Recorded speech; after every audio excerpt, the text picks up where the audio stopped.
Like six other individuals on this floor. I'm one of 7 individuals on this floor, as far as I know, that are members that have had the experience of growing a baby in their womb and delivering that baby and raising that baby. I could be wrong. That's the number that I count based on the children that I know. Like many people on this floor, I'm a person of faith, and I'm proud to be a person of faith and very grateful for God's guidance and hands in my life and the guidance that I've received from my pastors and spiritual leaders.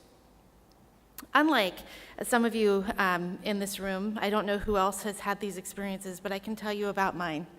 As a young mother at 20 years old, pregnant with my very first baby, I decided to deny any prenatal testing because I knew that my choice would be that I wanted to deliver that baby.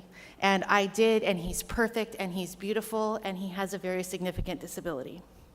And early in his life, I spent a great deal of time sitting in pediatric intensive care units, watching him on a ventilator, and wondering sometimes if I was doing the very best that I could do for him.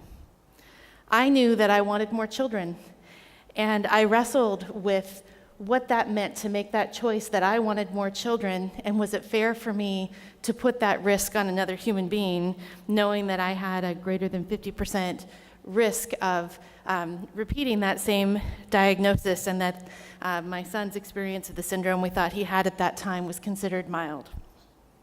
So we decided to build our family in a different way. And that's how I came to have the experience of recognizing that none of these choices are easy.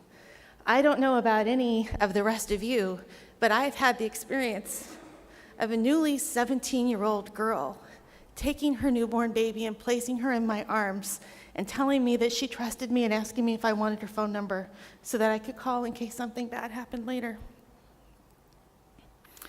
At that moment, I knew that choice wasn't very easy either. For this girl at 17, the courage that she had, and as my own girls reached that age, I thought about the courage of her mom, and I'm really grateful that that family is now very much part of our family because we're very lucky to have an open adoption, and I can tell you there's nobody in this world I have more respect for than my daughter's birth mother. We had a different adoption experience as well. We decided to adopt another baby. We wanted more children, and this kind young woman chose us. She was choosing to place her baby because she had a son with a severe heart defect, and her partner had wanted her to have an abortion. She did not, but she didn't feel like she could raise the baby. I was with her when she delivered the baby, cut the umbilical cord, held the baby up to watch the morning sun, her very first sunrise, and named her, and sat with the birth mother and realized that she was questioning her choice. And I left the hospital that day and asked a counselor to come and talk to her, and we went home that day without a baby. We left all of the car seats and the things for this young woman so that she could go home and parent.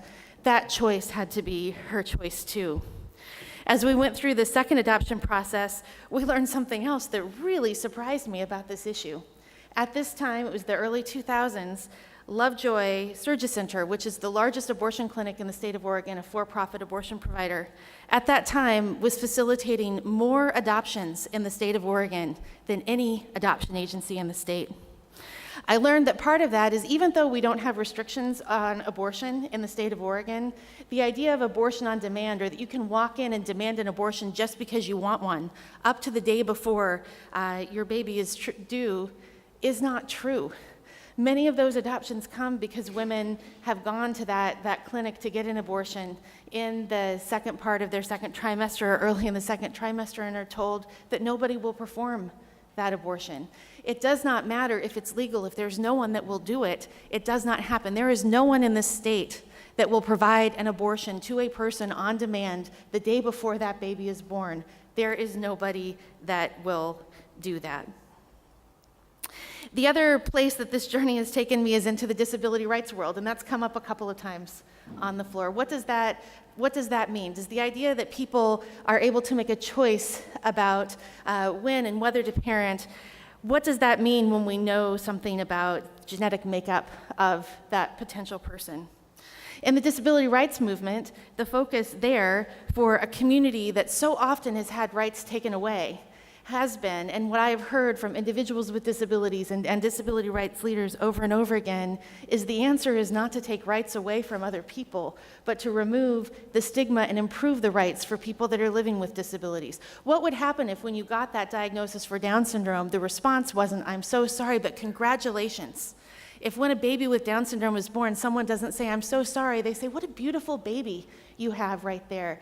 That is a culture and a celebration that will really change and give people very real choices. As I've gone from all of this, from a 20-year-old young woman pregnant with my first baby that denied prenatal testing to today, a 43-year-old elected official, I realize that I've gotten to make a lot of choices. I'm proud of every choice that I've made, and I would make every single one of them again. But I would never take that choice away from someone else, and that is a unique role that I have as a legislator that I didn't have when I was that 20-year-old making the decision for myself. As an elected person, I have to make a choice about whether I will take my own personal beliefs and take a choice from someone else. I had choices to make, and I got to make them. My children's birth parents had choices to make, and they got to make them. And those choices are more valuable because they were choices that were freely made. I've chosen each of my children, and I don't regret any of those choices. And as I said, I would not take those choices away from another woman. And as the good carrier said when he started this conversation, it's what this bill is really about. If you do not have access, you do not have choice. So again, I have made the choices for my life.